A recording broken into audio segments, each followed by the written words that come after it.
Hi, I'm Donna from Make Your Own Happy, and today I'm going to show you how to make a sea urchin inspired pincushion using a free pattern download from my website. Let's get started.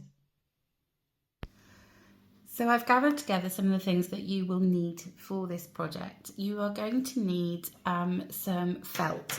Now I use 3 different colours. But if you're using up scraps, you can do it however you want. So I've chosen a colour for the back, the segments of the pincushion, a colour which will make up the teardrops, and a purple which will be the small circles that go on the outside of the pincushion. So I've chosen 3 colours of felt, and I have chosen some matching threads. Now I'm using 4 colours of threads which coordinate with my felt. Again, if you are just using up what you've got, you can use more, you can use less, whatever. It's a fun project, do it however you want. And I'm also using a metallic thread. Now where I've used this in the stitching, you can replace it with one of these threads instead, or you can use metallic. I do like the look of a metallic thread, but it can be a little bit of a pain because it splits really easily. So if you're new to embroidery or you just can't be bothered with the hassle, then you might want to skip that out and just stick to these 4 colours. Alongside that, you're going to need a needle. Now, if you've had one of my kits, bought one of my kits in the past, I always provide you with 2 needles. One of them is a John James size 5 embroidery needle, and then also I put in there I'm trying to get this out with stabbing myself, a chenille needle, and it's totally personal preference, but I'm not sure if you can see the chenille needle has I'm trying to get that in, I'm not sure whether it's working, it's a bit blurry. The chenille needle has a wider eye which makes it easier for threading, but is shorter, and the John James ones have quite a small eye but they are longer, so it's just total personal preference for you, whatever you like stitching with. During the project I often had one thread stitched up in one needle and one stitched up in another, just so I could swap between them. You're also going to need a pair of scissors, fabric scissors or thread scissors, and then scissors that you're happy to use on paper or card for cutting out. I also, you're going to need some way of marking up your felt. So I use a Pilot friction pen, which you can then erase with a bit of heat from the iron, or you can use a air or water erasable fabric pen. You could use that as well, that would be fine.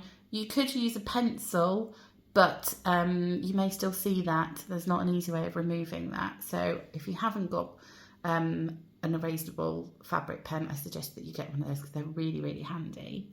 And then you're also going to need a little bit of fabric glue. Now I use the Soline fabric glue pen. However, I've misplaced that, so I'm using a Pritt stick, and it's absolutely fine because I'm just using a little tiny dab to keep the felt in place before I stitch it on, so it's not a problem really.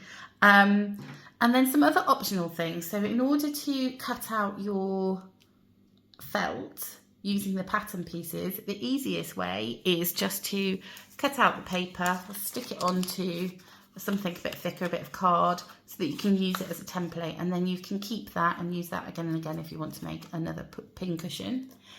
The way that I like to do it is to actually use freezer paper, which you can buy online, you can buy on Amazon, you can buy in craft shops. And what happens with the freezer paper is that you can then iron it straight onto, it's sticky. It's not sticky, sorry. It sticks, but it's not sticky. It's got a shiny side and a matte side. And you can trace your pieces onto the freezer paper, cut it round roughly, and then just simply iron it onto the felt, and then you can cut it out. Now the reason why this is a great idea is it makes it much easier to cut the felt without getting raggedy edges and with a nice smooth cut. Another thing you will need is something to stuff your pincushion. So I have got some toy filling here. that I will be using to put inside my pincushion. Alternatively, you can use scraps of fabric to put in there as well.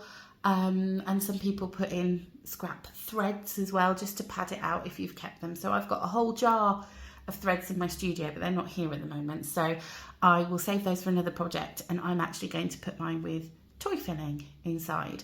So once you've gathered all of the things that you need, we will crack on with the first part, which is preparing our pieces.